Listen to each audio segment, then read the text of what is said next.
Hello, and welcome to the Sleepy Survival Stories channel. Maybe tonight you feel a little worn at the edges. Perhaps your thoughts are still climbing up and down the same worries, the same memories, the same steep slopes of what if and what next. For now, you don't have to decide anything. You don't have to solve or fix or push. You are allowed to arrive here exactly as you are, tired, hopeful, uncertain, or simply in need of quiet. Feel the surface beneath you supporting your weight, like firm, packed snow under a careful step. Your blankets close around you like a warm sleeping bag, zipped against the chill of the world.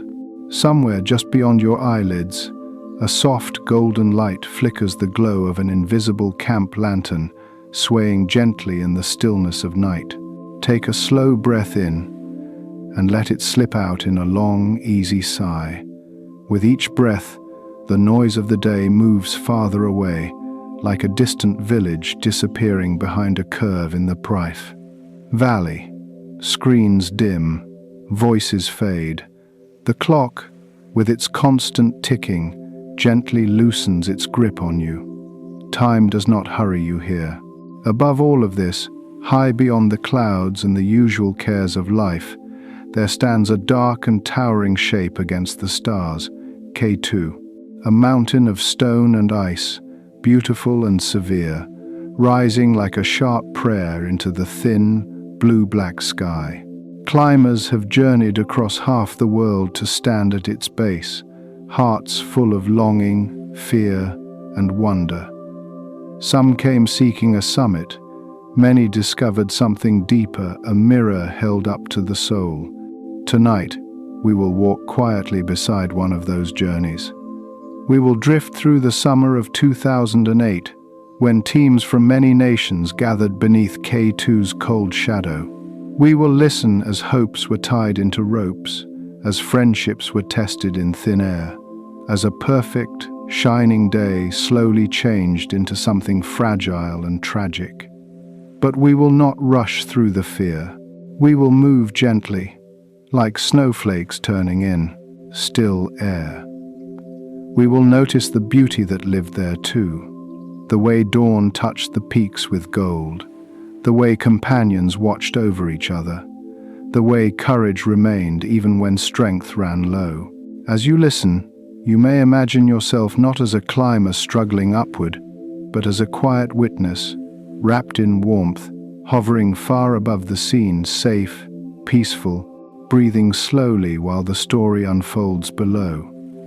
Let your shoulders soften, let your jaw unclench, let your breath become a slow, steady rhythm, like footsteps placed carefully on a narrow ridge.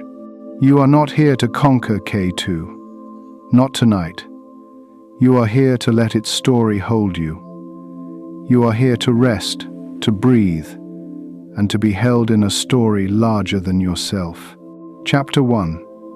Before the headlines and the sorrow, there was simply a mountain and a gathering of hearts. In the summer of 2008, friends from many nations came together with one quiet, burning wish: to stand on the narrow summit of K2, the second highest peak in the doomed world. They came from Sweden, from America, from Nepal and Australia, from Korea and Norway and beyond, stitched together by a shared dream. They thought they were only climbing a mountain of rock and ice, but in truth they were approaching a place where the soul is stripped bare. As you breathe in, feel that longing. As you breathe out, feel how small and gentle we all truly are. Chapter 2. The path toward K2 did not begin on snow. It began with the hum of engines and the dust of long roads. From the town of Skardu, jeeps climbed the winding Karakoram Highway, the highest international paved road in the world, where cliffs rose like stone walls and rivers flowed in restless silver ribbons below. Then the vehicles stopped, and only feet could go farther. For 8 days the climbers walked through valleys and narrow trails, over rocky hillsides and braided streams. With each step, the noise of their former lives fell away. You might picture their journey now as you rest, your worries growing smaller with every quiet, imagined footfall. Chapter 3. At the far northern edge of Pakistan, near the Chinese border, the team finally lifted their eyes and saw K2. Some said they had never been so afraid and so happy at the same time. The mountain rose like a dark, perfect pyramid, too steep, too sharp, almost unreal, like a child's drawing of a mountain made solid and cold. It was serene and terrible all at once, a silent altar of ice. In their chests, hearts quivered between desire and fear, between "I want this" and "I should run." As you listen, feel that edge inside yourself too, then soften it with a slow breath, letting courage and humility sit side by side. Chapter 4. There were camps to build and altitudes to respect. Base camp settled on the glacier like a small, bright village of tents, fragile colors against vast gray ice. Above it, Camp 1, Camp 2, Camp 3, and Camp 4 stepped upward into thinner and thinner air. To live there, even for a short time, meant accepting a different rhythm. Every climb to a higher camp and return to base was a quiet conversation with the body. Can you adapt? Can you endure? Life grew simpler: food, warmth, shelter, breath. As you rest here, you may sense that same simplicity calling to you. Not more tasks, not more noise, only this breath, this moment, this gentle night. Chapter 5. The first real test came not from height, but from weather. At Camp 2, clouds gathered, and the mood of the mountain shifted. Winds rose, snow drifted sideways, and the safe choice became clear: go down.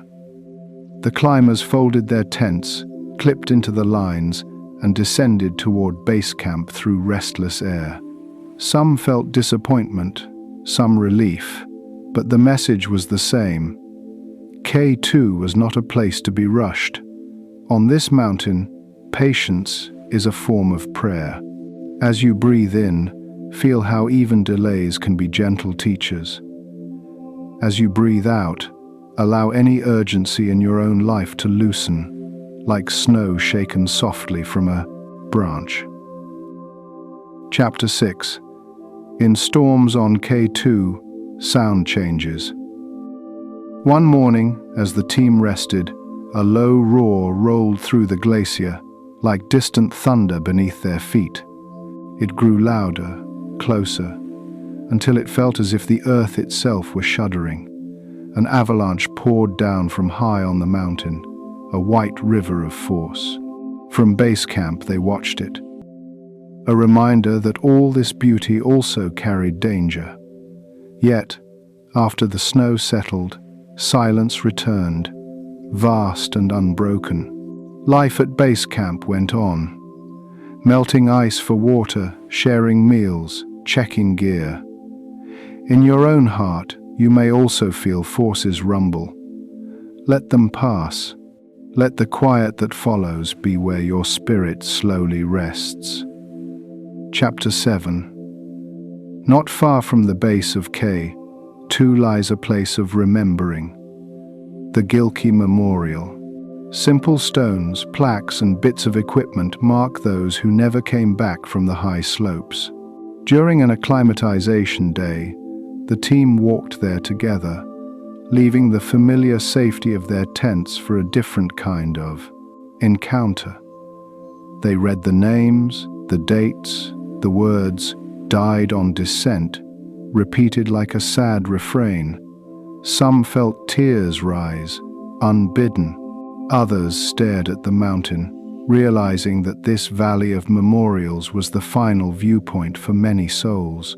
As you listen, Imagine standing quietly among those stones, your head bowed, breathing slowly, aware of how precious and brief every life truly is.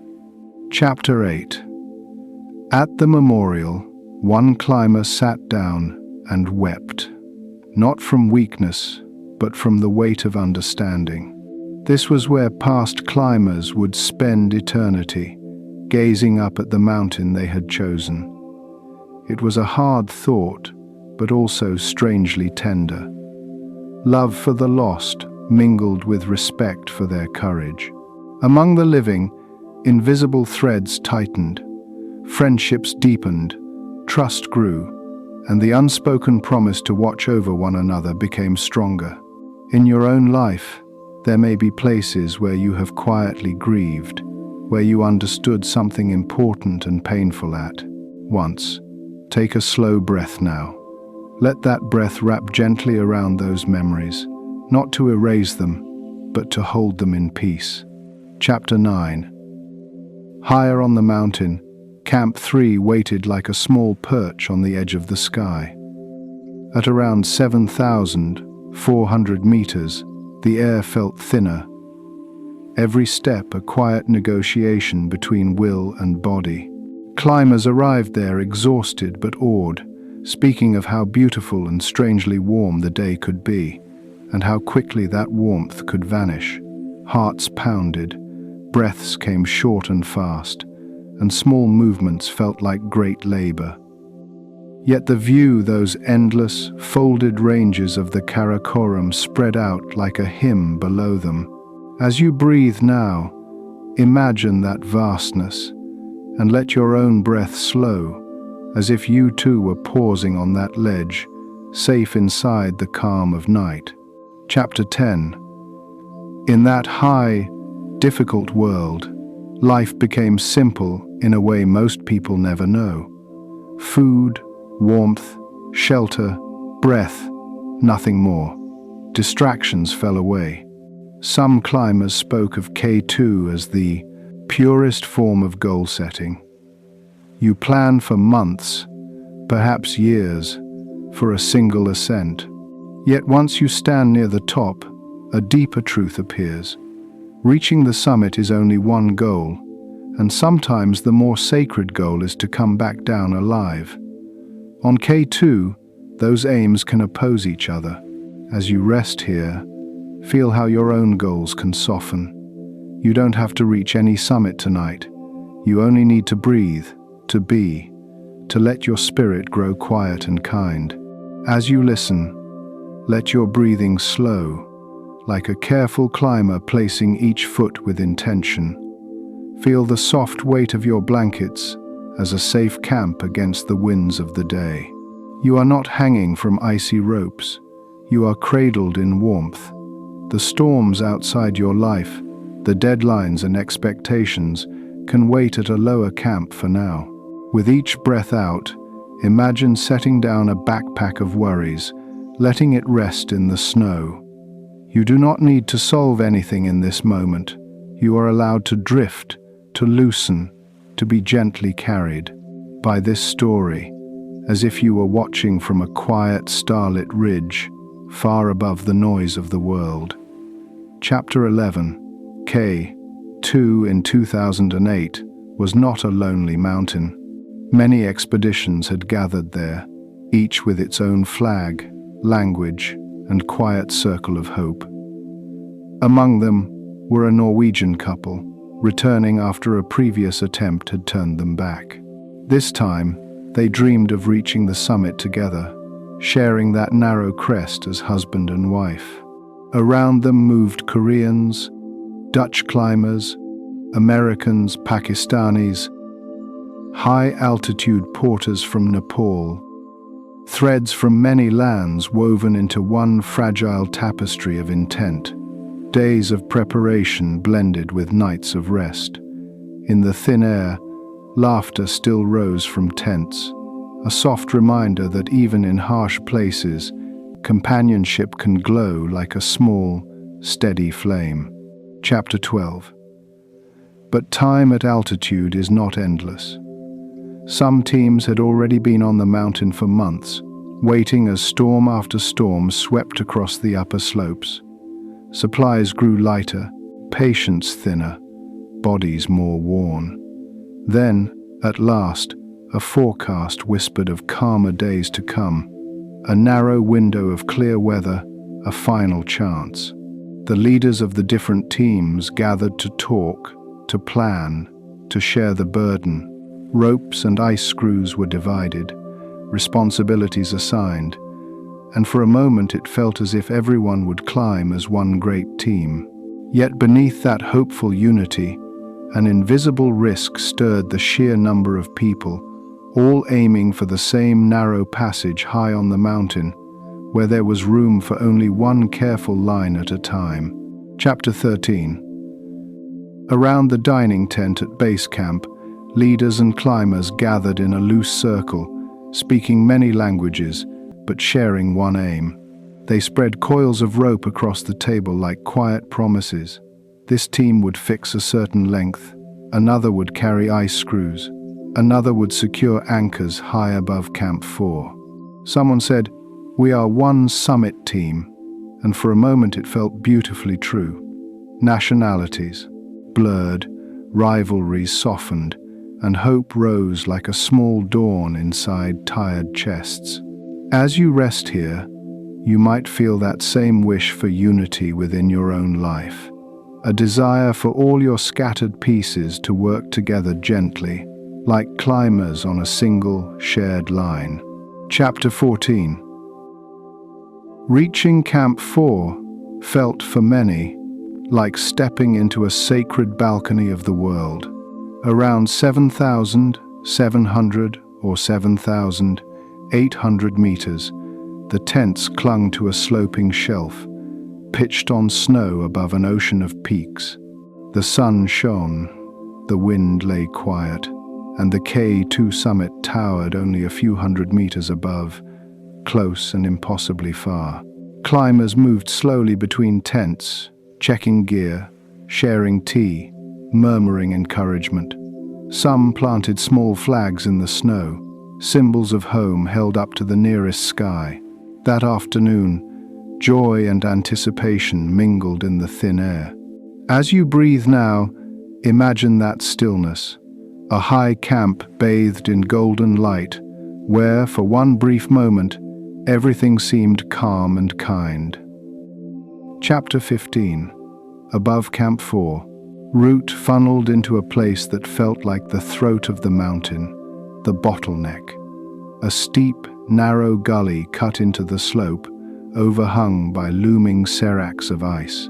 To pass there meant moving beneath frozen cliffs that could release their weight without warning. The traverse beyond was delicate, a slanting line across exposed snow, where a single rope threaded through the sky, and every step required faith. Climbers studied this section with quiet respect, knowing that the summit lay beyond it, but so did many of the names etched at the memorial below. As you rest, imagine looking at such a passage in your own life and gently choosing caution, patience, and humble wisdom.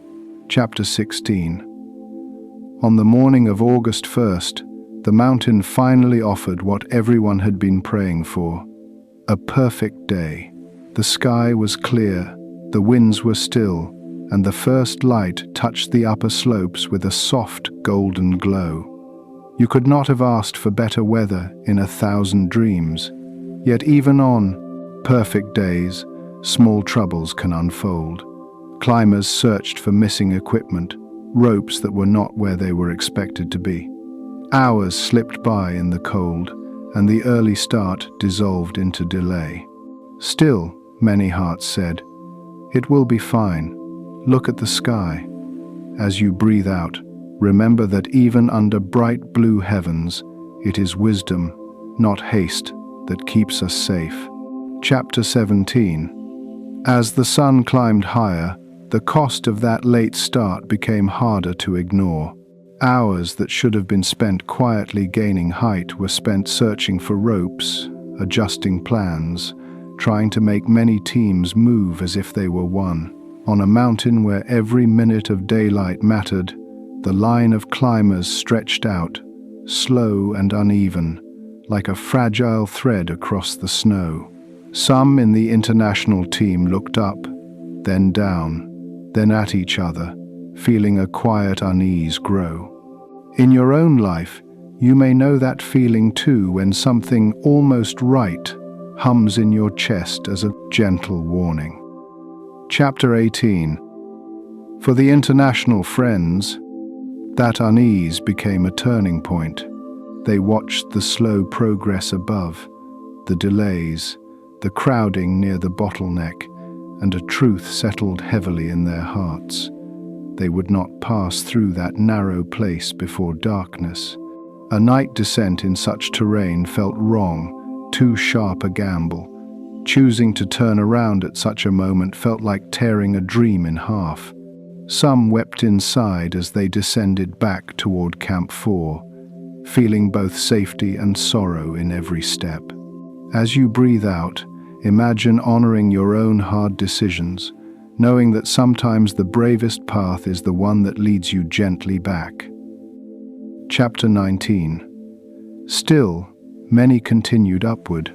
The line moved slowly, each climber dependent on the fixed ropes and the pace of the one ahead. Experience and inexperience mingled on the same fragile cord. For some, fatigue spoke through trembling legs and heavy breaths. For others, determination drowned out any hesitation. Among them was a Norwegian climber whose strength faltered that day. He admitted he was having a hard day, his personal condition not matching the perfection of the sky. At high altitude, even the strongest can wither. As you rest here, remember that needing to slow down, to pause, to admit your limits, is not failure. It is a quiet wisdom of the soul. Chapter 20. Then, in the bottleneck, where the slope steepens beneath hanging ice, a single moment unfolded that would change the day. A Serbian climber, impatient with the pace, unclipped to pass along the side of the rope. He moved only a few meters away, but up there, a few meters is the width of fate. A slip, a cry, and his body tumbled down the gully, past others who could only watch, powerless to reach. Below, tiny figures saw a distant form on the rocks and strained to know if he still moved. As you listen, breathe gently. Let this sorrow be held in compassion, not fear, and remember how fragile each heartbeat truly is. As you drift with this story, let your breathing slow again, like a lantern flame calming after a gust of wind. Feel the safety of your bed as a secure ledge cut into the mountain of this day. Far above, climbers navigate ice and memory, but you do not need to climb with them. You are a quiet witness, wrapped in warmth, listening from a safe valley of blankets and darkness. With every exhale, release a little more of the tension you carry in your shoulders, in your thoughts, in old worries that no longer serve you. You do not need to hold the whole story. You only need to rest within it, gently, softly, as night keeps watch around you. Chapter 21. Below the bottleneck, word of the fall traveled on the thin, cold air. Radios crackled with fragments. Someone had slipped. Someone lay still on the rocks. Someone might still be moving. In Camp 4, 2 members of the international team listened, their hearts tightening. They were doctors, rescuers at heart, and the thought of leaving a wounded climber alone on that cruel slope felt unbearable. Even though they had already turned back from their own summit attempt, they chose to climb once more toward danger, not for glory, but for mercy.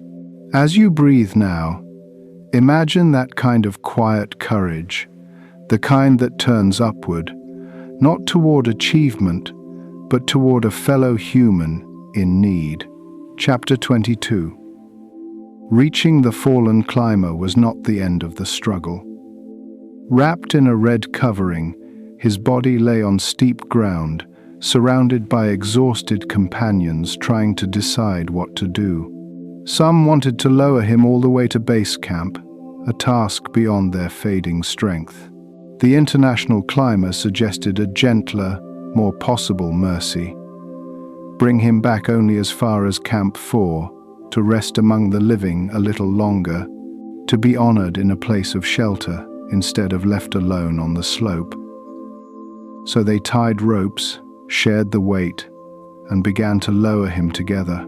Each careful movement felt like a prayer whispered through gloved hands and frozen breath. Chapter 23. On such terrain, even kindness can be dangerous. As they lowered the wrapped body, the snow beneath their boots sloped steeply away. Ropes tightened, slipped, tangled around legs. One high-altitude porter lost his footing, his weight suddenly yanking against already strained lines. For a moment, it felt as if the mountain itself were pulling on them. Shouts rang out into the cold air. Release the rope. A desperate choice had to be made to let go before more lives were swept away. The porter fell, vanishing down the same terrible path as the man they had tried to honor. In your own heart, you may feel the ache of such moments, when even our best efforts end in sorrow. Breathe gently here. Chapter 24. Shaken and heartsore, the rescuers descended, carrying with them the heavy knowledge that not every life can be saved, not every story can be rewritten. Above them, however, others still moved toward the summit. They had heard of the fall, seen the signs of tragedy below the Bottleneck, yet felt that turning back now, so close to their long-held dream, was an impossibly hard command. The sky was still clear, the wind still calm, the summit only a few strenuous hours away. Some told themselves that by standing on top, they would give meaning to the suffering already endured. As you rest, let this paradox soften inside you. How often we reach for light while walking through shadow. Chapter 25. In the long, white afternoon, those who continued upward moved with a mixture of fatigue and hope. The line of climbers traced a slow curve beneath the towering seracs, each person clipped into the same thin rope, each heart beating its own prayer. Though the delays had eaten away the morning, the sky still shone impossibly blue, the wind almost tender against frostbitten cheeks. "It's a perfect day," some said to themselves. "What could go wrong?" Sometimes, the gentleness of the weather can lull us into forgetting how fragile we are. As you breathe, let this truth settle quietly. Even on the brightest days, we walk on delicate snow. Chapter 26. Around 6 in the evening, when most mountains are already sinking into shadow, the first climbers stepped onto the tiny summit of K2. Joy burst out of them like sudden sunlight. They laughed, hugged, filmed each other, shouting into the thin air, "We are on the summit of K2." The light was brilliant, the curve of the earth visible in the crystal sky, an endless sea of peaks glowing beneath them. For a few precious minutes, everything felt pure and triumphant. Yet time was quietly moving on, and the day was almost gone. As you rest, you might feel the ache of such moments, when celebration and unspoken risk stand side by side like twin peaks. Chapter 27. Descending from a high summit is like walking back through a dream that is slowly unraveling. Darkness gathered as the climbers began their return, headlamps flickering like distant stars on the slope. They moved toward the Bottleneck, toward the traverse where the fixed ropes were their lifeline. But sometime after their joyous summit, high above, The seracs shifted. Ice broke loose and thundered down, tearing away anchors and ropes, sweeping some climbers with it into the night. When surviving climbers reached the place where the line had once hung, they found only broken pieces and empty air. As you breathe now, imagine the sudden silence of that realization, and let compassion, not fear, be what fills your chest. Chapter 28. Without the fixed rope, the way down became a maze of danger.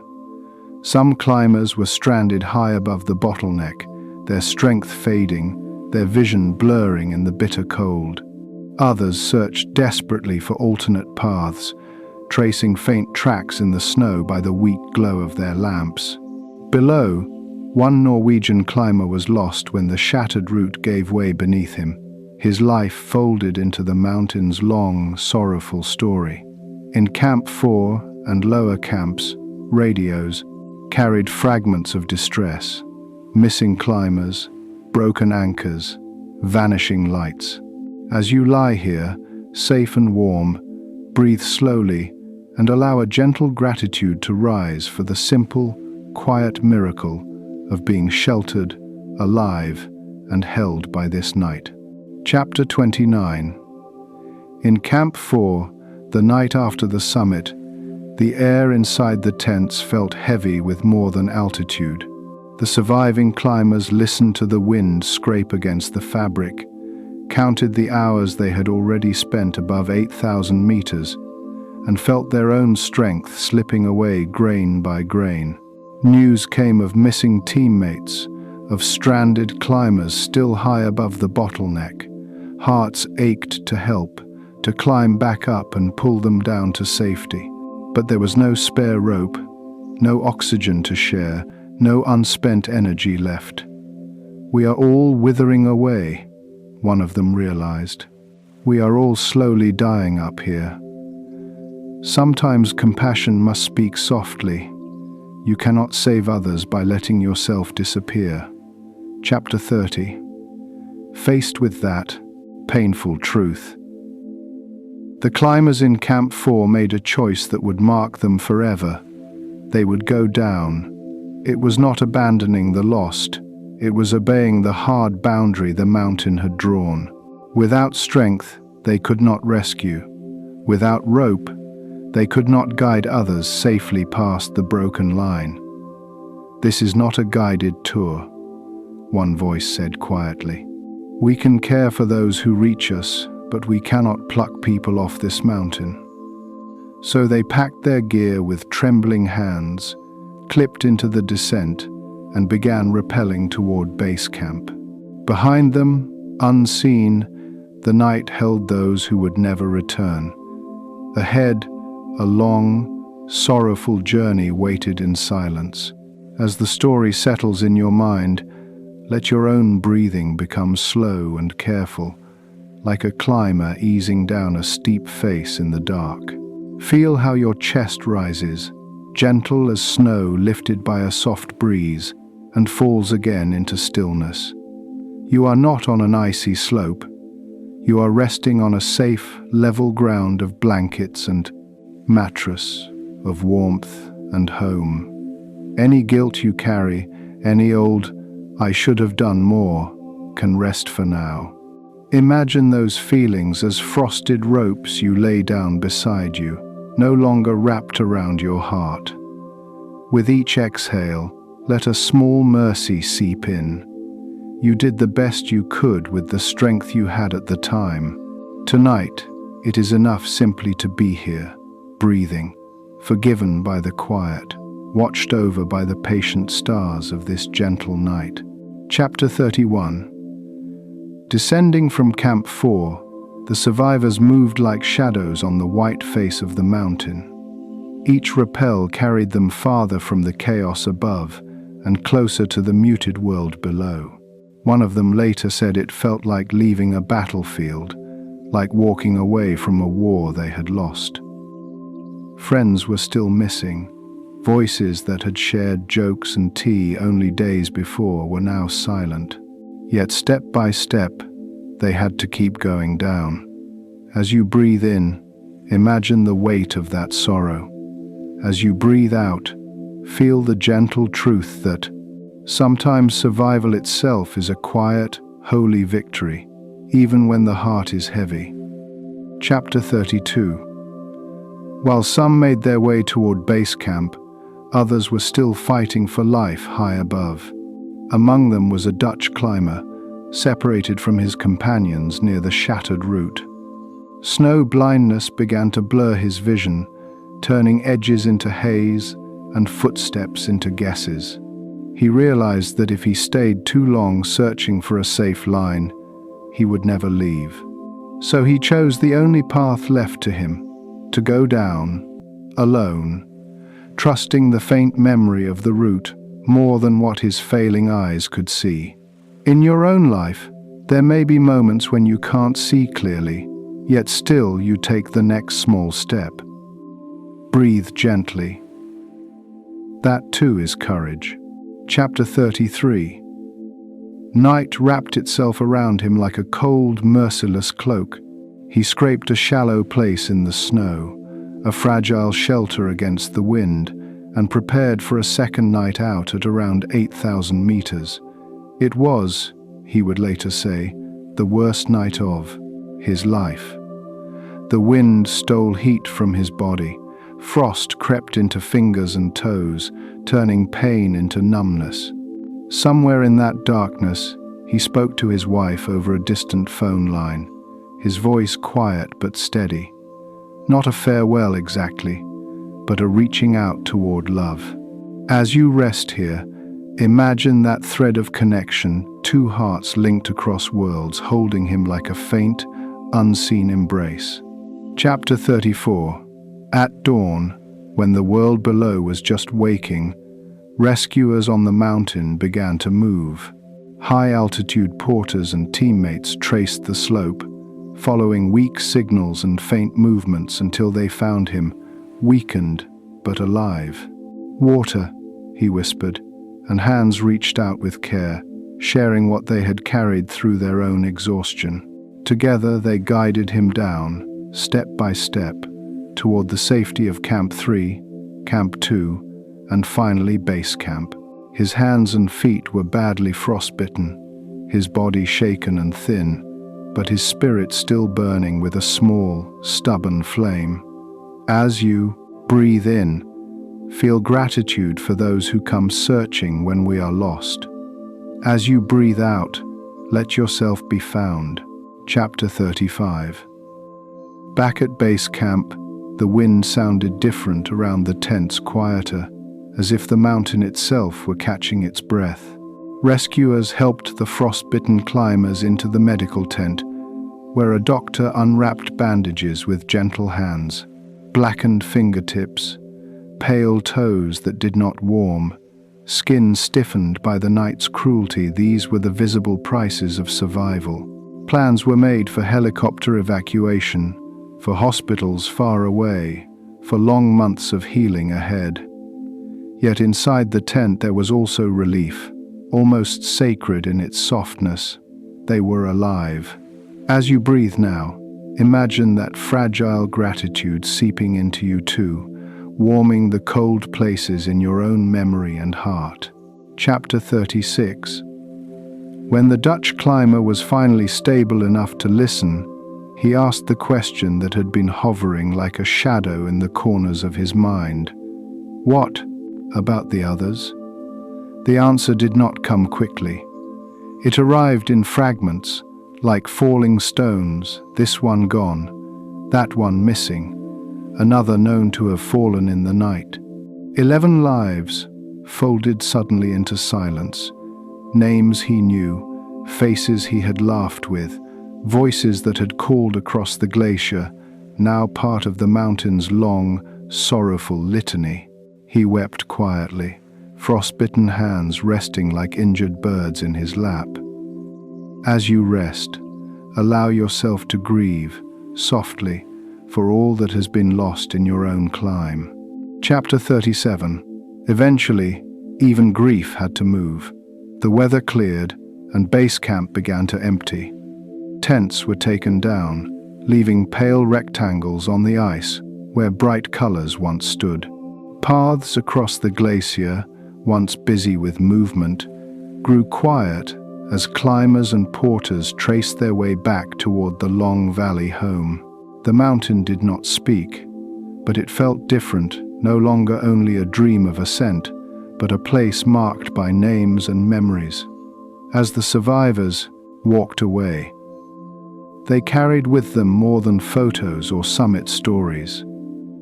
They carried questions, lessons, and a deeper sense of how thin the line is between striving and surrender. As you breathe out, let your own heart walk gently beside them. Chapter 38. On the journey out, one climber felt a pull to return to the Gilkey Memorial, now changed forever. Where once there had been plaques for past climbers, there were now new names, 11 more souls etched into stone and metal, offerings to the wind at the foot of K2. Alone among the markers, he spoke softly, saying goodbye to friends who had become part of the mountain's story. Somewhere else, the Norwegian widow remembered her husband's last words at Camp 4. "This must be the most beautiful moment of my life." Joy and tragedy woven into a single sentence, like sun and storm in one sky. As you breathe, let this mystery rest gently within you, without needing to resolve it. Chapter 39. For the climber standing alone among the memorial stones, a strange realization slowly unfolded. When he had first come to this place, each plaque had represented a person he did not know, a distant story carved in metal. Now, as he traced the new names with gloved fingers, he could see their faces, hear their laughter, remember their footsteps crunching across the glacier. The plaques were no longer symbols. They were the last quiet echoes of friends. It was as if the mountain had gathered them into its own silent congregation. As you breathe in, remember someone you have lost. As you breathe out, let love rise gently, without rush, without pain, like a candle relit in the dark. Chapter 40. He understood, standing there, that the mountain had not become cruel overnight. It was always what it had been, stone and ice, wind and gravity, indifferent as the stars. Yet human hearts had come to it full of longing, and in that meeting, beauty and tragedy had intertwined. When I first came here, he thought, these were only plaques that represented people. Now there are people, and all that is left are plaques. In that sentence lived a quiet, aching wisdom. Someday, each of us becomes a memory spoken by others. As you rest, feel no fear in this thought, only a gentle invitation to live kindly, so that what remains of you is tenderness and light. As you listen, let your breathing soften again, like snow settling after a distant avalanche. The story has carried you through storms and stillness, through summit joy and the hush of loss. You do not need to hold it all at once. Imagine yourself sitting in a small, warm tent of your own, lantern glowing softly above you, the wind of the day finally quiet outside. The faces, the names, the moments of courage and sorrow drift past like clouds beyond thin fabric. You are simply here, in the center of your own quiet camp, held by blankets, supported by the mattress beneath you. With every gentle exhale, let another weight slip away, regret, hurry, self-judgment. You are not being measured tonight. You are being cradled by the long, patient mercy of this dark and peaceful sky. Chapter 41.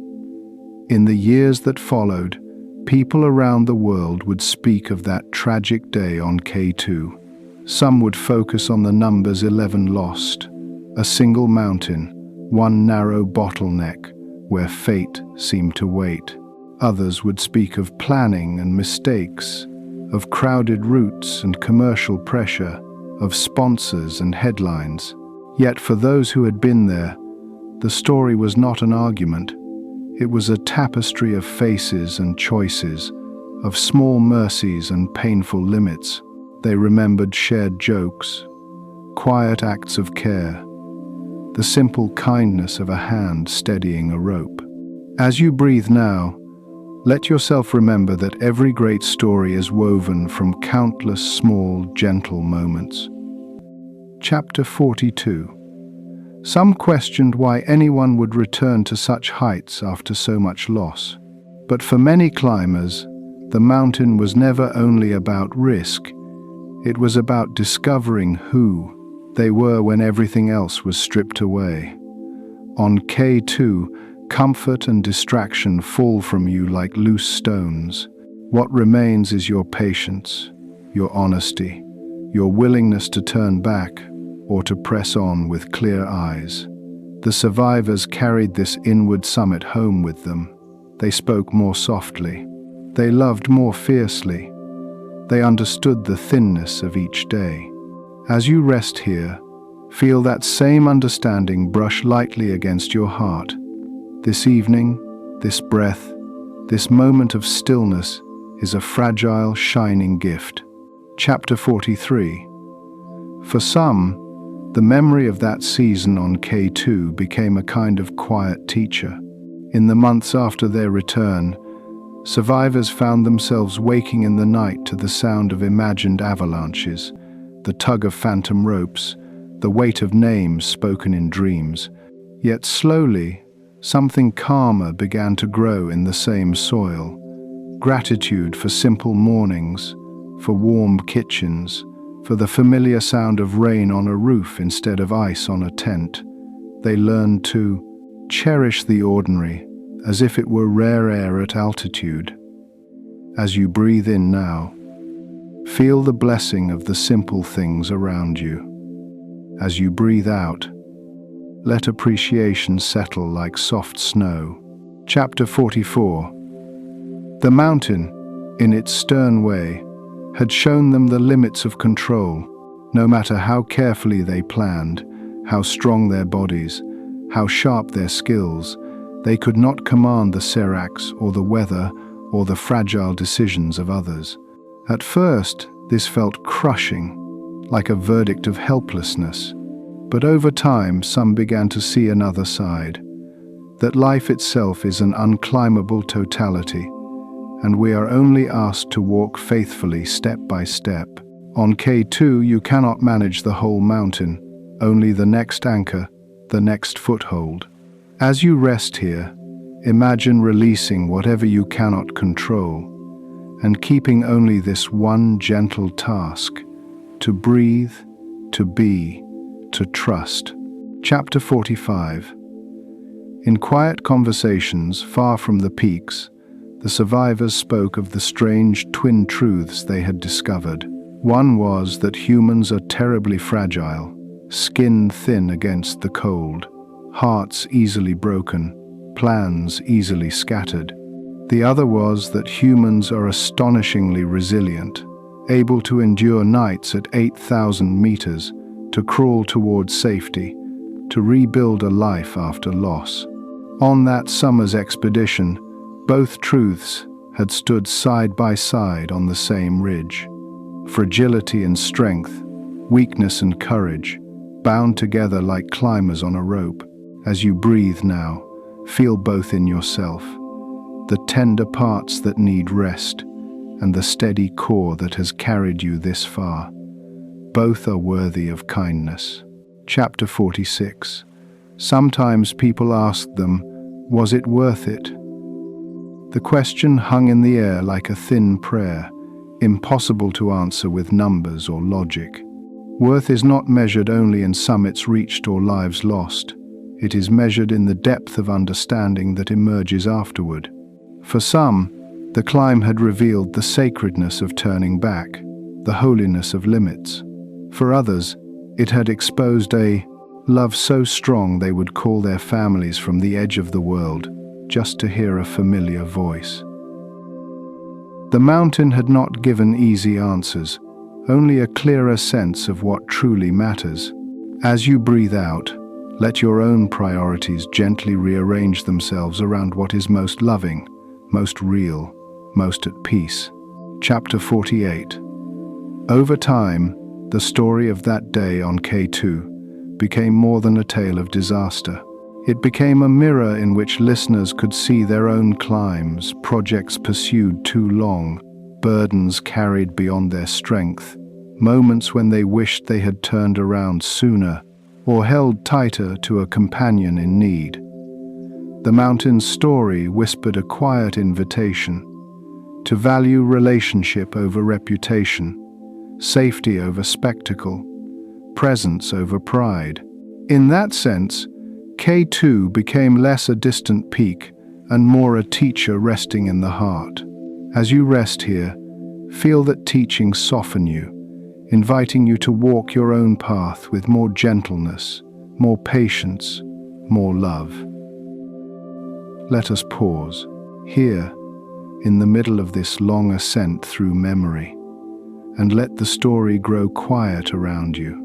You have heard of bright summits and dark nights, of courage and of loss. Your heart may feel a little tired, as if it too has climbed through thin, cold air. So now, simply breathe.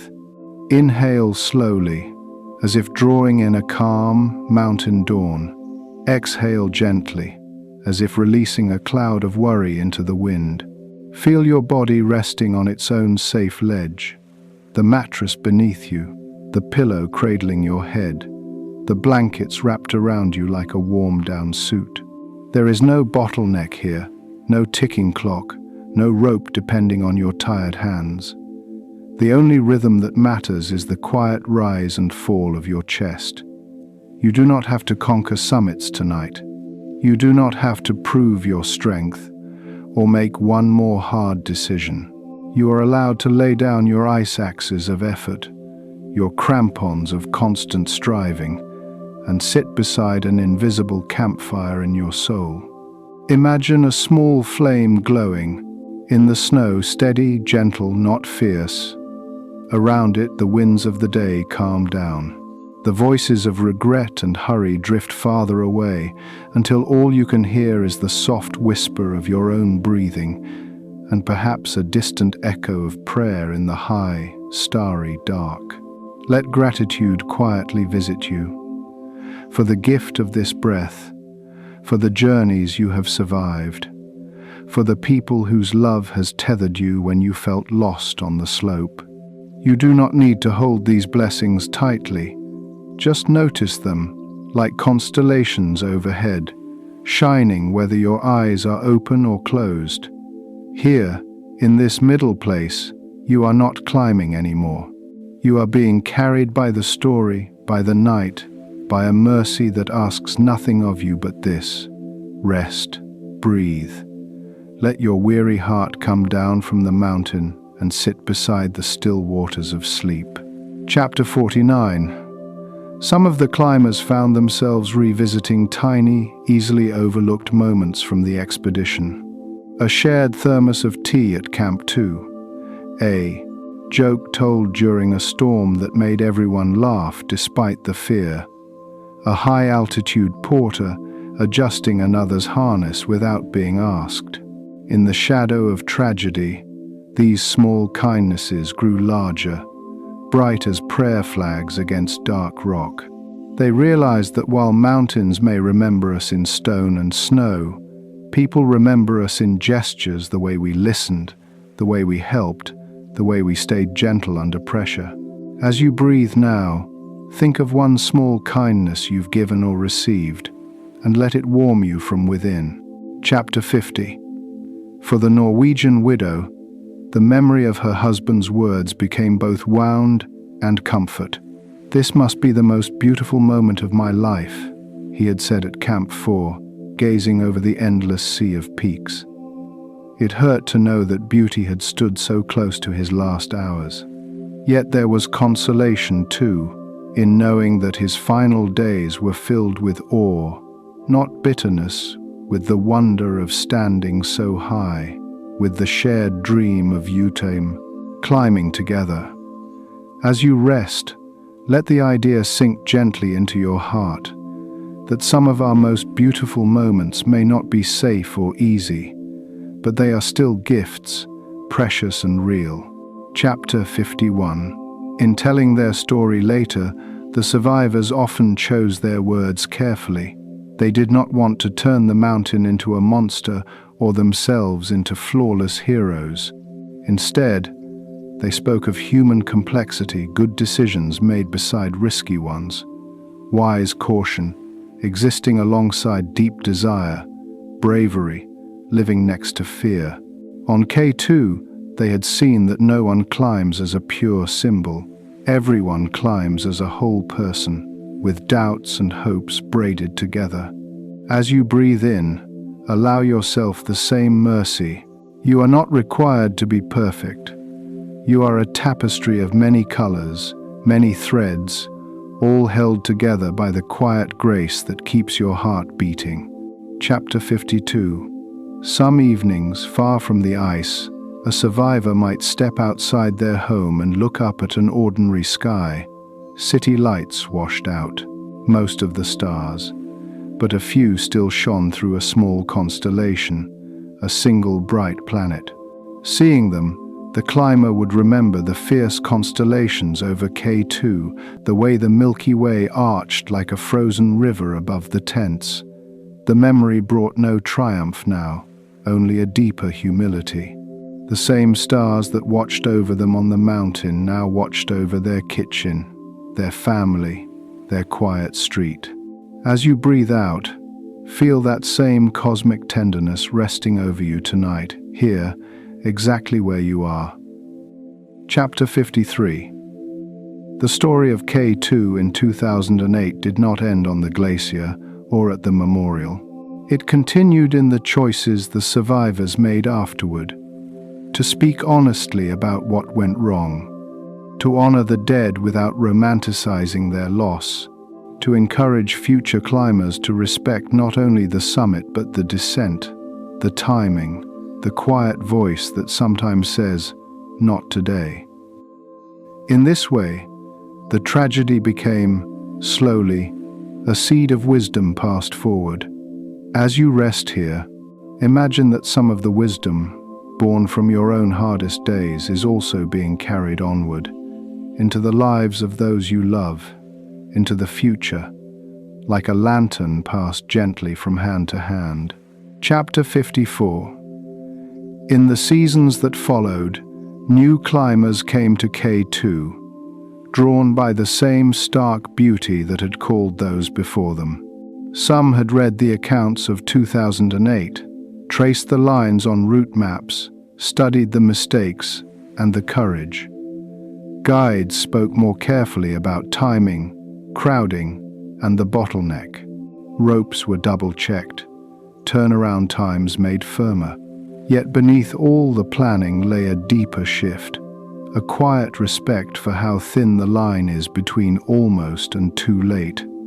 As you breathe in, imagine that reverence settling into your own choices. As you breathe out, feel a gentler patience with yourself and others, knowing we are all still learning where to turn back and where to go on. Chapter 55. For you listening now, K2 may be far away, a distant spike of rock and ice, on a map you've never walked. But each life has its own steep faces, its own hidden bottlenecks. There are projects that exhaust you, relationships that test you, fears that feel like hanging seracs above your heart. You too may know the pressure to keep climbing when everything in you whispers, "This isn't safe for me anymore." The story of that mountain speaks softly to your nights. It is not cowardice to rest. It is not failure to retreat. As you rest here, feel that permission sink into your bones like warmth, inviting you to choose paths that nourish, not consume, your spirit. Chapter 56. Some summits in life cannot be measured with altimeters or maps. They are quieter victories. Forgiving someone who hurt you, asking for help when you have always been the strong one, admitting that you are tired and need to lay your burdens down. These inner climbs rarely make headlines, but they shape the landscape of the soul. The survivors of K2 carried home such unseen summits, moments when they chose compassion over pride, truth over image, healing over denial. As you breathe in, consider the small, brave choices you have made. As you breathe out, honor them, even if no one else saw, as high places your spirit has quietly reached. Chapter 57. Tonight, you are not on a glacier. You are in your own small base camp, a room, a bed, a circle of warmth that belongs only to you. Yet the mountain's lesson is here too, resting beside your pillow like a folded map. It whispers that you are allowed to be human, allowed to be fragile, allowed to be unfinished. The climbers on K2 were never superheroes. They were people with sore feet, thirsty mouths, and anxious hearts. You too are allowed to tremble even as you keep going. As you lie here, feel the blankets as snow-safe walls, the darkness as a gentle tent around you, and your breathing as the only rhythm you need to follow. Chapter 58.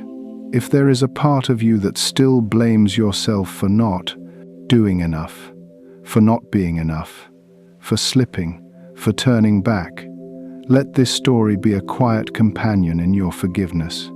Those on K2 made choices with limited strength, limited knowledge, limited time. So do you. No one climbs with perfect foresight.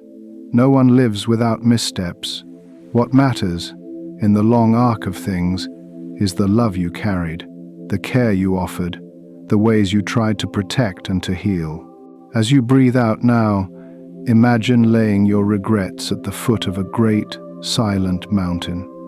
Let them rest there in the snow, while you turn toward the valley of sleep, lighter and more at peace. Chapter 59. Think of all the invisible ropes that have held you in your own storms, hands that reached out, words that arrived just in time, a quiet presence that stayed when others left. The climbers on K2 were tied together by literal lines in the snow, but also by trust, by shared stories, by the knowledge that their lives were linked. You, too, are not climbing alone. There are people whose lives are gently knotted to yours in ways you may not always see. As you breathe in, let yourself feel those unseen connections. As you breathe out, allow a soft gratitude to flow toward them, like warm air rising into a cold, starry night. Chapter 60. If your heart has its own memorial, a place where old failures, losses, and disappointments are carved like names in stone, know that it is also a place of honor. Those markers are not there to shame you, but to remember what you have lived through. The mountain does not mock the plaques at its base. It simply stands, silent and vast, while love and grief mingle there. In the same way, your soul can hold both ache and reverence for your past. As you rest, imagine walking gently among those inner markers, touching them with kindness, whispering, "You were trying, you were learning, you were alive." Let the story fall quiet again, like snowflakes settling after a long, drifting journey. You have walked with climbers through thin air and long nights. You have stood with them at memorials of stone and in kitchens of ordinary light. Now, for a moment, step back from the steep slopes of memory and rest in a wide, open valley of calm. Feel your breath become slower, deeper, softer. Each inhale a cool, clear stream flowing into you. Each exhale a gentle river carrying tension away. Your body knows how to relax. Just as mountains know how to stand and skies know how to darken toward dawn, you don't have to force it. You only need to allow it. Imagine above you a sky full of stars, not harsh or blinding, but tender, like lanterns hung by a loving hand. Each star is a small reminder that you are part of something vast and luminous, even when your eyes are closed. Around you, the world grows hushed. Within you, the wind of worry dies down. You are safe on this ledge of night. You are wrapped, not in ice and storm, but in warmth and quiet. You do not need to climb any higher.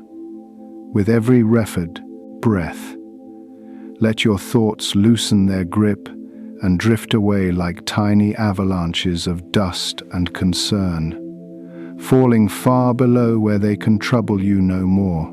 Stay here, in this gentle middle place, where nothing is demanded of you but to rest, to breathe, to be. Chapter 61. If you listen closely, beneath the story and beneath the silence, there is a kind of music playing in your life, the rhythm of your heart, the cadence of your breath, the soft chorus of everyone who has ever wished you well. On K2, the climbers heard their own music in the crunch of snow, the whisper of rope through carabiners, the murmur of friends in the thin air. Here, your music is quieter, but no less sacred. As you breathe in, imagine that you are tuning gently to it. As you breathe out, feel yourself swaying inwardly to that slow, tender song of being alive. Chapter 62. There may be moments when you feel as if you are still on your own mountain navigating thin air, balancing on a narrow ridge of responsibilities and fears. On those days, remember the climber who admitted he was too tired, too snowblind, and chose to go down rather than press on into darkness. His decision did not make him less brave. It allowed him to live, to heal, to tell the story. You too are allowed to pause when the air feels thin. As you breathe in, feel compassion for your limits. As you breathe out, imagine turning gently toward safety, toward warmth, toward the quiet valley that waits for you below. Chapter 63. Sometimes, healing looks like walking back through familiar landscapes with new eyes. For the survivors of K2, everyday scenes became rich with a tenderness they had not known before. A child's laughter in a park carried the same sweetness as a bird song high on the glacier. The smell of morning coffee felt as vivid as cold, thin air at dawn. They understood, in their bones, that nothing ordinary is truly ordinary. Everything is lent, everything is fragile, everything is precious. As you rest here, think of one small detail around you, a sound, a texture, a scent, and bless it quietly in your heart, as if it were a rare flower blooming on a high ridge. Chapter 64. The story of that mountain is not meant to frighten you, but to cradle you in perspective. Compared to the Bottleneck, the difficulties you face today may be simpler, but they are still real, still heavy. Yet you are here, you made it through the hours, through choices and noise and fatigue, all the way to this moment of stillness. That too is a kind of descent, a return from the harsh heights of effort to the base camp of rest. As you breathe in, acknowledge your own endurance. As you breathe out, let your spirit unclench, like fingers released from an ice-coated rope, opening at last toward warmth and relief. Chapter 65. If K2 teaches us anything, it is that we are held by more than our own strength. Ropes, teammates, weather, luck, love, so many threads weave together to keep a single climber alive. In your life, unseen forces have carried you as well. Kindness from strangers, opportunities you did not fully earn, moments when danger passed silently by. Perhaps you call it grace, or fortune, or simply mystery. Whatever name you give it, let yourself lean into it now. As you breathe in, imagine that you are gently supported by hands you cannot see. As you breathe out, release the need to do everything alone, and allow yourself to be carried. As the night deepens around you, let the mountain fade into the distance like a dark silhouette against a star-filled sky. You do not need to keep replaying every step, every decision, every slip of rope. The story can continue to unfold quietly in the background of your mind, like a campfire slowly burning down to glowing embers. Feel your body growing heavier, more relaxed, as if you've finally reached a wide, level plateau where you can take off your pack and lie back in the snow. Only here, the snow is your mattress, soft and warm. The sky is your ceiling. The stars are the gentle thoughts that remain few, calm, and kind. Let your breath be the only movement that matters, in and out, like waves on a distant shore, like clouds drifting past a silent peak. You are safe, you are held, you are allowed to rest. Chapter 66. There may be a part of you that wonders what your own K2 is, the place in your story where you feel tested, exposed, unsure. It might be a responsibility that feels too heavy, a memory that still aches, a dream you are afraid to approach. The climbers who faced K2 in 2008 discovered that the mountain did not demand perfection from them. It simply revealed who they already were. Your challenges do the same. They show you your gentleness, your courage, your need for others, your capacity to heal. As you breathe in, let go of judging your struggles. As you breathe out, accept them as places where your truest self is quietly being formed. Chapter 67. In the thin air of hardship, we often discover unexpected companions, people who walk beside us for a while, and then, like expeditions, part ways. The climbers shared ropes and tents, jokes and fears, and then were scattered across countries and years. Yet a bond remained, invisible but real. In your life, some souls have walked with you only for a season, yet their footprints remain on your heart. Perhaps they taught you to trust, or to laugh, or to be brave enough to cry. As you rest, think of one such companion from your journey. Breathe in gratitude for what they gave. Breathe out a blessing for wherever they are now, under whatever sky they sleep. Chapter 68. The mountain's sharp edges also reveal something gentle about time. On K, 2 hours could mean the difference between life and loss. Yet in memory, moments stretch and soften. One shared smile, one sunrise, one sentence spoken at Camp 4 can echo for years. In your own days, time may seem to rush, clocks spinning, tasks stacking, but within that rush lie tiny, luminous instants that can hold you long after they pass. A kind word, a quiet evening, this very breath. As you breathe in, slow your sense of time, as if the hands of the clock were gliding through deep snow. As you breathe out, let this moment widen into a calm, spacious now. Chapter 69.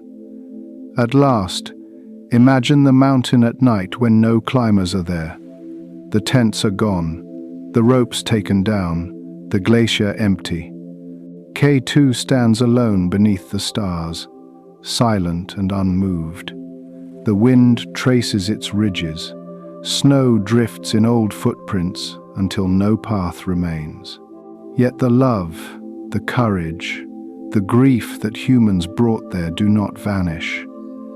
They are carried in stories, in changed lives, in gentle choices made far from the peaks.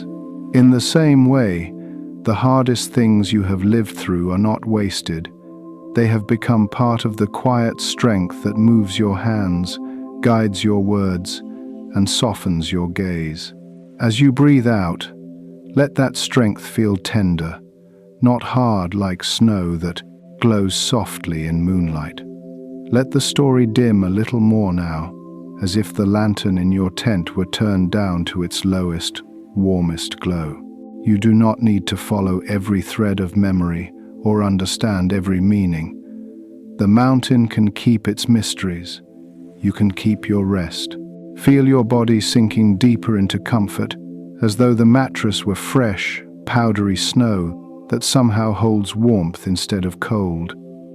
The air around you is still, like a summit morning before the first step. Inside your chest, your heart moves steadily, faithful as a guiding star. Inhale slowly. Exhale even more slowly. With each breath, imagine yourself moving farther from steep, icy slopes and closer to a wide, gentle valley filled with soft light. In that valley, there is nothing to climb, nothing to prove, nothing to fear. Only a long, quiet meadow of sleep, waiting patiently for your footprints to fade into dreams. Chapter 70. When people hear of such a tragedy, they sometimes imagine only the dramatic moments, the avalanche, the fall, the broken rope. But much of what shapes a life happens in quieter spaces. The choice to listen instead of speak, to stay instead of turn away, to forgive instead of harden. The climbers on K2 made many such choices, unseen by cameras or headlines. A hand on a shoulder in the storm, a shared laugh to ease fear, a decision to carry someone's gear when they were too tired. These are the soft, enduring summits of the heart. As you breathe in, feel your own quiet goodness.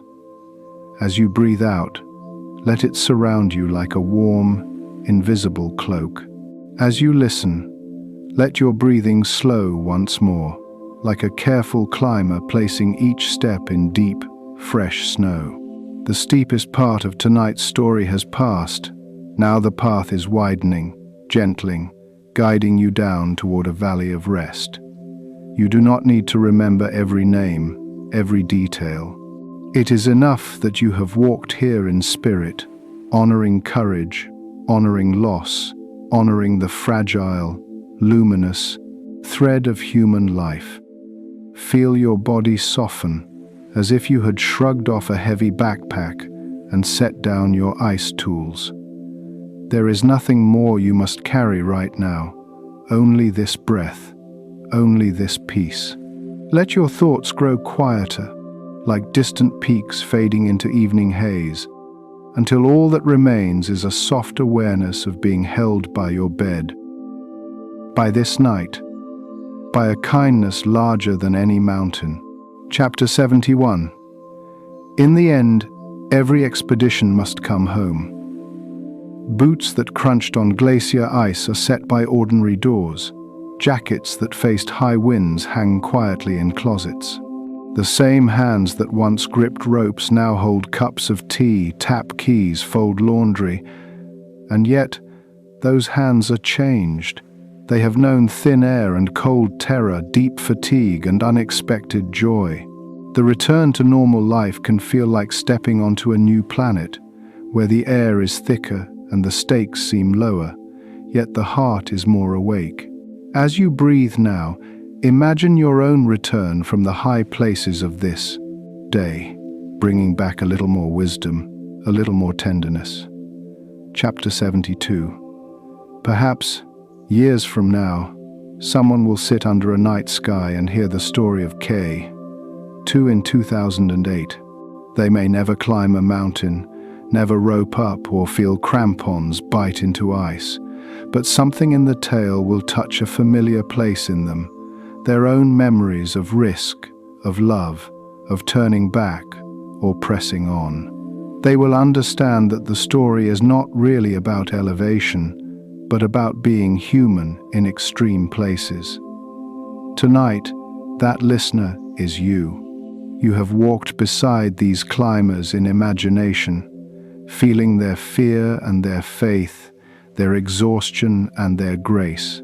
As you breathe out, let their courage mingle quietly with your own, and let both grow softer, kinder, ready for sleep. Chapter 73. Sometimes the highest wisdom comes not from climbers, but from those who wait for them. Families at home followed weather forecasts and brief messages, their hearts climbing and descending with each update.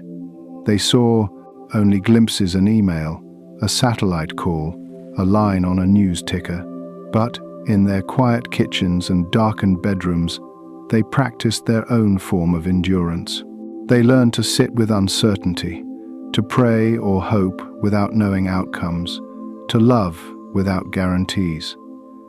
As you breathe in, remember those who have waited for you, who have held space for your journeys. As you breathe out, let a blessing drift toward everyone who waits tonight, under their own watchful sky. Chapter 74. In many ways, the mountain became a meeting place between what we can see and what we cannot.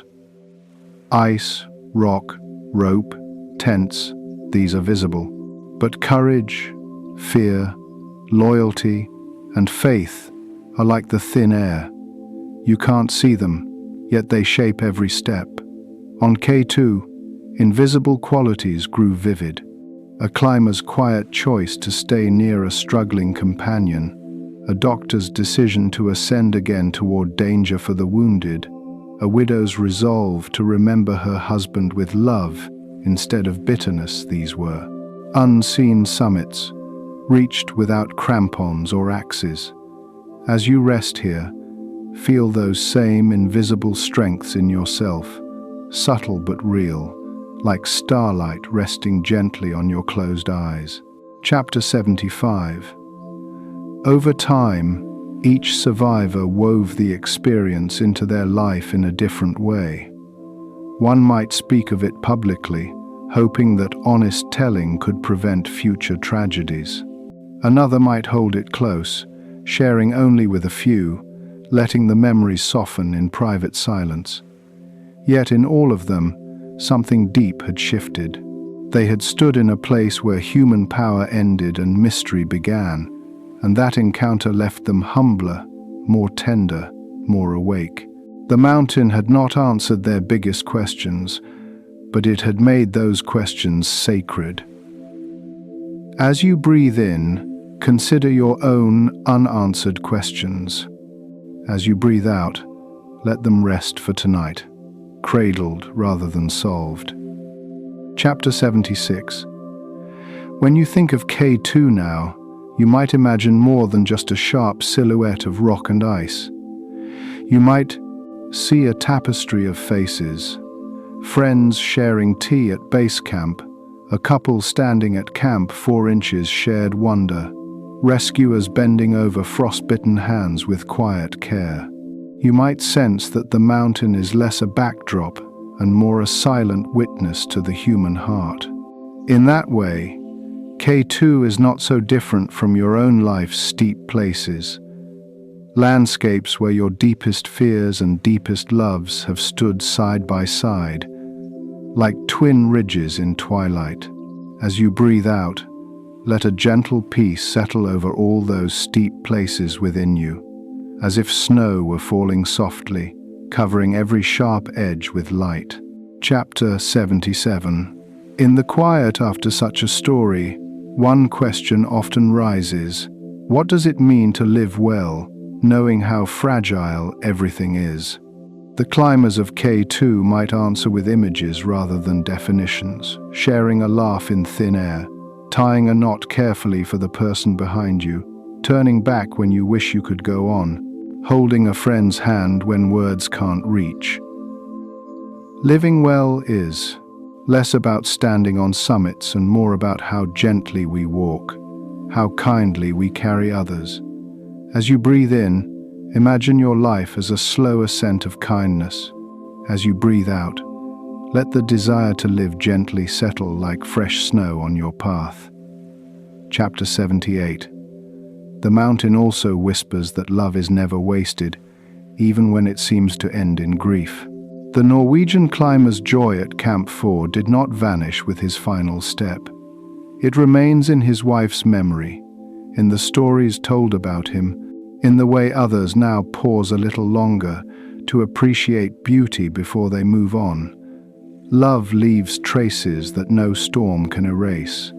In your own life, the affection you have given, sometimes awkwardly, sometimes bravely, has left warm footprints in places you may never see. As you breathe in, trust that your love has mattered.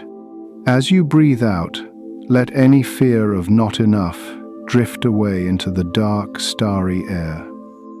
Chapter 79. If you could stand far above your own life for a moment, as if looking down from a high ridge, you might see more than tangled days. You would see seasons of ascent and descent, steep years and gentle valleys, crossings where you were held when you might have fallen. You would see how certain events, painful at the time, redirected you toward kinder ground. The climbers on K2 could not see the whole pattern while they were in it.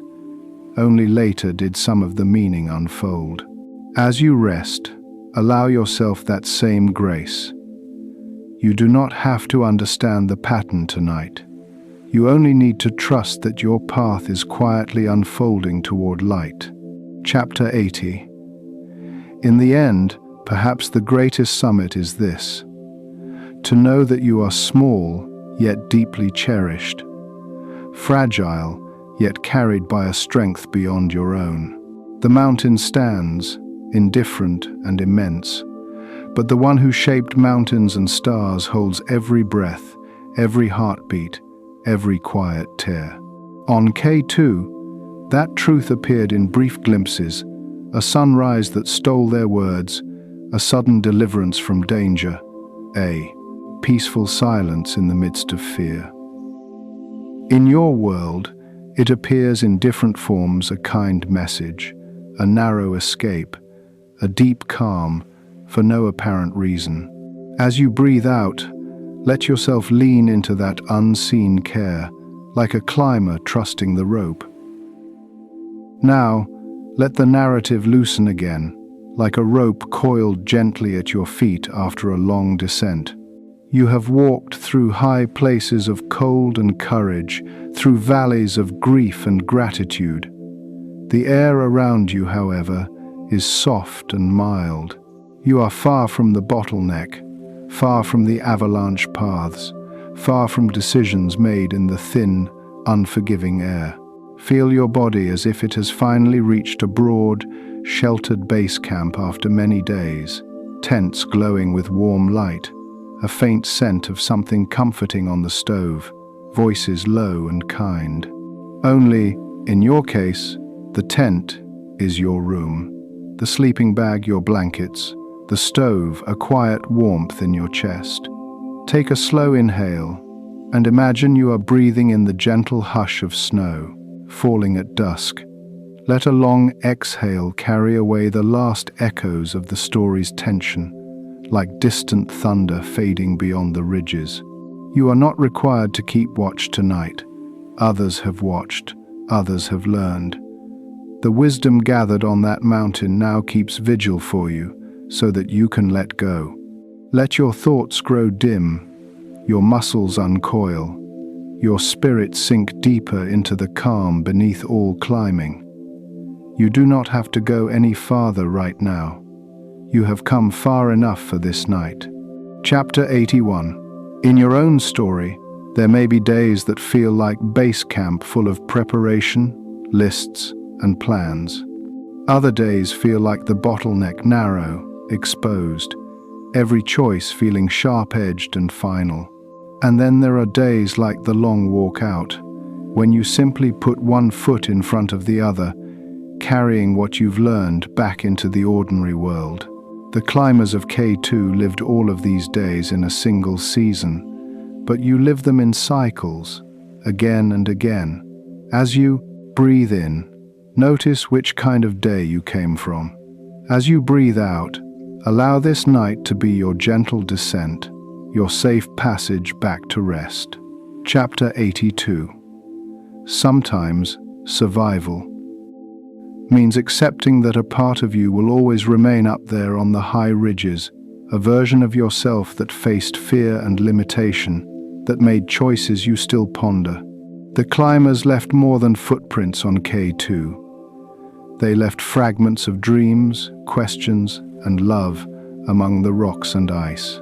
In the same way, certain moments in your life will always live at altitude, where the air was thin and your heart was very awake. You don't need to retrieve them or rewrite them. As you rest here, imagine simply bowing to those high places within you, acknowledging them with tenderness, then turning back toward the warm valley of this present breath. Chapter 83. There is a quiet kind of heroism in admitting that you are tired. On K2, a climber who chose to descend rather than push on against his own failing vision saved his life without fanfare, without triumph, only with honesty. In everyday life, this same humility might look like asking for help, saying, "I need a break," or letting tears come when you've held them back for too long. These moments rarely look heroic from the outside, but they are steep, brave steps on the inside. As you breathe in, honor the times you have told yourself the truth. As you breathe out, let that truth cradle you now, soft as down, kind as a friend. Chapter 84. Imagine for a moment that each breath you take tonight is like placing a secure anchor in the snow. Inhale. You drive it gently into place. Awareness, presence, here and now. Exhale. You clip your weight to it and rest, trusting that this moment can hold you. The climbers depended on such anchors in the ice. You depend on these anchors in time. You don't have to fix the whole past or secure the entire future. You only need this breath, this heartbeat, this small circle of safety around your resting body.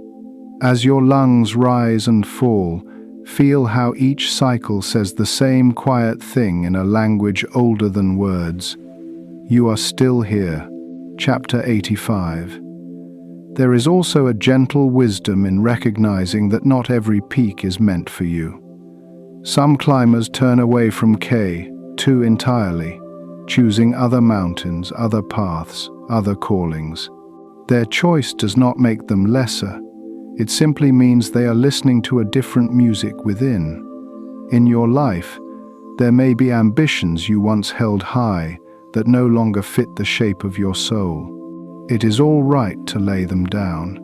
As you breathe in, feel the freedom of that truth. As you breathe out, imagine releasing one old must into the darkness, watching it drift away like a small cloud dissolving above a quiet ridge. Chapter 86. Think for a moment of the high-altitude porters and local workers who thread these mountains year after year. Quiet figures who fix ropes, carry loads, boil water, and guide others through their dreams. Many of their names never reach the news, yet without them, no summit would be possible. In your own life, there are people like this too, those who stand in the background, holding the lines that keep you safe. A teacher, a neighbor, a colleague, a stranger who was kind at just the right time. As you rest here, breathe in honor for these unseen helpers. Breathe out a silent thank you, carried on the wind of your exhale. Chapter 87. On K2, the line between earth and sky can blur. Clouds wrap the summit, and climbers step through a world that feels more like a dream than a landscape. In the same way, the border between waking and sleeping is soft tonight. You are already close to it, drifting between story and silence, between attention and surrender. Let that border widen like a gentle saddle between peaks, easy to cross. As you breathe in, feel yourself standing at that threshold. As you breathe out, take a small step deeper into rest, trusting that you can let go without losing yourself, only shedding, for a time, the weight of being awake. Chapter 88. If your mind still circles back to things undone, tasks, conversations, responsibilities waiting for you tomorrow, picture them as gear stacked neatly at base camp.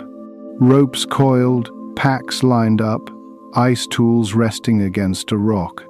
They are not lost, they are simply waiting. You do not sleep in your boots or with your pack on. You leave them outside the tent while you rest. In the same way, you can set your concerns just outside the circle of this night. As you breathe in, imagine zipping the tent of your rest closed. As you breathe out, feel the safety of this small, sacred space where nothing urgent can reach you. Chapter 89. There is a kind of summit you can reach only in stillness, the summit of trust. Trust that the world can spin without you for a few hours. Trust that your worth does not depend on your productivity. Trust that you are loved, even when you do nothing but sleep. The climbers on K2 needed to trust their ropes, their partners, their anchors. Tonight, you are invited to trust something gentler, the softness of your bed, the patience of time, the quiet goodness that holds you from within. As you breathe in, feel that trust growing like a small flame. As you breathe out, let your body sink more deeply into its embrace. Chapter 90. Far above, the mountain will continue to gather snow and shed it, season after season, without knowing your name. Yet the one who shaped its ridges and valleys knows every line of your face, every scar, every tender place that still aches. For the climbers of K2, this quiet truth sometimes rose in the most unexpected moments. A sudden calm during a storm, a sense of being watched over when logic said they were alone. You, too, have walked through days when you should have fallen apart, yet somehow did not. As you breathe in, remember one such day. As you breathe out, let gratitude flow softly through you, like meltwater beneath a glacier. Chapter 91. There is a gentle courage in allowing yourself to be small. On K2, even the strongest climber looked tiny against the vast sweep of rock and ice. Yet their smallness did not erase their value. It simply placed them truthfully within a greater whole. In your life, you may feel dwarfed by expectations, by the size of the world's sorrows, by the weight of your own hopes. But small does not mean insignificant. A single kind word can shift a day. A quiet act of mercy can change a life. As you rest here, breathe in the freedom of not needing to be enormous. Breathe out the quiet joy of simply being faithful in little things. Chapter 92. If your mind reaches toward tomorrow, toward tasks, decisions, conversations waiting at the edge of dawn, picture them as distant peaks on the horizon. You do not need to climb them now, in the dark. Tonight, you are in the valley, where rivers murmur and grass bends gently in the night breeze. The climbers on K2 could never rush, straight from base to summit. They moved in stages, honoring their limits. You too can take tomorrow's mountains one gentle step at a time. As you breathe in, gather only enough strength for this moment. As you breathe out, let the future remain where it belongs, out ahead, not on your shoulders as you fall asleep. Let your breathing slow again. like evening light fading from high snowfields. Feel how each inhale arrives on its own, without effort, and each exhale leaves you a little softer, a little heavier against the bed. The story has climbed and descended, circled summits of stone and summits of the heart. You do not need to hold it tightly now. Imagine it settling like a cloak over your shoulders, warm, protective, asking nothing in return. You are safe in this small, quiet tent of darkness. You are sheltered from the winds of the day. You are already on your way down into sleep. Chapter 93. Some of the most sacred journeys happen while our bodies are still. Climbers on K2 moved through snow and ice to reach their thresholds. Tonight, you move through quiet and breath. As you lie here, your spirit is already descending from the hard places of this day, away from sharp words, tight schedules, unexpected storms. In their place, a gentle spaciousness unfolds, like a clear sky after clouds. You do not need to map this inner landscape or explain it. As you breathe in, feel a new softness opening inside you. As you breathe out, imagine leaving a small flag of gratitude on the ridge of this very moment, then turning toward deeper rest. Chapter 94. When the climbers finally left the Karakoram, plains carried them away from the jagged horizon, and roads wound them back into cities and towns. The mountains grew smaller in the window, then disappeared, but the lessons did not. High-altitude truths have a way of following us into low places. The value of each breath, the beauty of teamwork, the limits of our strength, the vastness of mercy. You, too, carry your own high truths, insights born in hard seasons, wisdom carved by time. As you rest, you don't have to recite them or use them. Simply let them sit beside you like quiet friends, watching over your sleep with patient, knowing eyes. Chapter 95. If you listen closely, you may notice how kind the night is being to you. It wraps your room in shadows that do not threaten but shelter.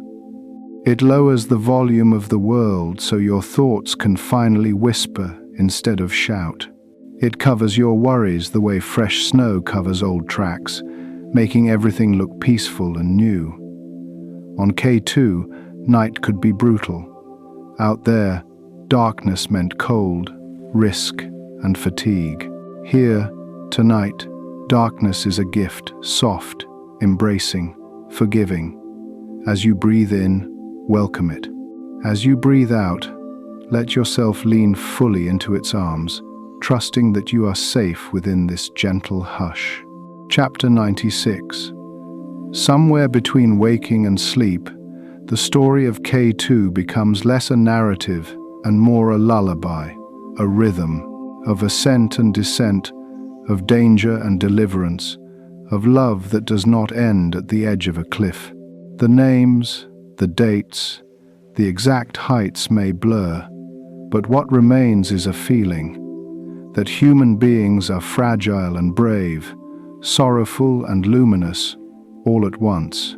You belong to that same family of souls, walking your own ridges and valleys with the best light you have.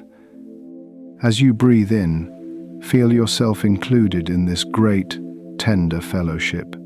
As you breathe out, allow your mind to loosen its grip, drifting a little closer to the quiet country of dreams. Chapter 97. Sometimes, the most enduring altitudes are not made of ice, but of memory. The names engraved at the foot of K2 carry their own kind of height, rising in the hearts of those who remember them. In quiet moments, a survivor might whisper those names like a litany, each one a small summit of love and grief. In doing so, they lift their friends again, not into danger, but into honor. Your life, too, is filled with such inner monuments, people and moments that changed your landscape forever. As you breathe in, think of one such name or memory. As you breathe out, let a gentle blessing rise toward it, like incense in a still, cold air. Chapter 98. The story of K2 is, in one way, just a single chapter in the long book of human striving. Yet for those who walked beneath its shadow, it became a turning page, a place where their understanding of life, risk, and love shifted for good. You also have such pages folded into your days, a conversation that changed your direction, a loss that deepened your compassion, a narrow escape that woke you up to what matters. You may not have stood on an 8,000-meter ridge, but you have known your own thin air moments. As you breathe in, honor how far you've come. As you breathe out, allow gratitude to rest lightly on your heart, like fresh snow on quiet ground. Chapter 99. When people ask, what good can come from such tragedy? The answer is rarely simple. Good does not erase the loss. It grows alongside it, like small wild flowers blooming in the cracks of stone. From K2's sorrow came better planning, deeper caution, stronger respect for limits. From the survivor's pain came gentler lives, more attentive love, more honest stories told to future climbers. In your world too, the hardest seasons can, over time, yield a softer wisdom, a patience you didn't have before, a tenderness toward others' wounds. As you breathe in, let that possibility comfort you. As you breathe out, release the demand to see all the good right now. It will unfold in its own time. Chapter 100. And now, as the last lines of this mountain's tale drift through the night, imagine K2 once more in the distance, dark, vast, and silent beneath the stars. Its ridges are dusted with starlight, its glaciers glimmer faintly in the moon's soft glow. Somewhere far below, the memorial stones stand quietly, keeping watch. Somewhere even farther away, in cities and small towns, people sleep who were forever changed by what happened there. You are part of that circle tonight, not as a climber, but as a witness, a soul who has listened with reverence. As you breathe in, feel yourself embraced by this larger story. As you breathe out, allow your own spirit to settle, like snow coming to rest at last. Let the rope of the story loosen now, coiling softly at your feet. You have walked in imagination from valley to summit and back again, through the bright sharpness of high places and the gentle hush of low ones. Your heart has stood at Camp 4, has felt the Bottleneck's narrow fear, has wept at the memorial, has walked away into the long, healing valleys of time. You do not need to hold it all. You can set the story down beside you like a pack outside your tent, knowing it will still be there in the morning if you wish to lift it again. Feel your breath becoming the calm guide now, steadier than any rope, kinder than any weather forecast. Inhale slowly, like drawing in the cool air of dawn over the Karakoram. Exhale softly, like letting go of a cloud of worry that drifts away over the ridges, smaller and smaller, until it disappears. With each breath, the day behind you grows more distant. The climb of your own thoughts eases. The slope beneath you becomes smooth and welcoming. You have walked far above tonight, in the company of the great mountain spirit of the Himalayas, and in the quiet company of your own soul. You have remembered how fragile and how enduring we are, how easily we can fall, and how mysteriously we can rise again. You have seen that sometimes the bravest act is to turn back, and sometimes it is simply to keep breathing. Now, let this journey gather itself gently into a single, glowing ember of meaning. You are precious, you are loved, and you are allowed to rest. You do not have to conquer summits tonight. You are here to lay down your ropes and axes, your plans and your pressures, and let sleep climb toward you, like a soft, rising mist. If tonight's journey brought peace to your spirit, if it helped your breathing slow and your heart feel less alone, you might, in your own time, offer a quiet gesture of thanks, perhaps by liking this video, subscribing to this resting place among the mountains, or sharing which great survival story you would love to dream through next. Not as a demand, never as a pressure, but as a small echo of connection in the wide, starry dark. And when you're ready, maybe not tonight, maybe on another evening when your soul feels weary and your thoughts are loud, you can return here or click the next story on your screen to continue your endurance path to the summit.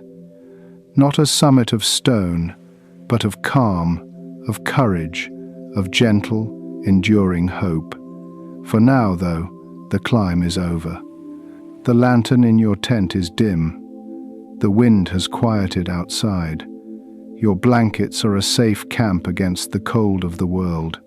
Your breath is a slow, steady rhythm, like distant waves or the soft sigh of snow sliding down a faraway slope. May peace guard your dreams until morning, wrapping them in warmth and soft light. May grace be the first light to greet you when you wake, like a golden dawn on a high, clear ridge. May your heart know, in its deepest places, that even in your rest you have already climbed so many unseen peaks in the journey of life. Close your eyes now. Let go. Sleep. Good night.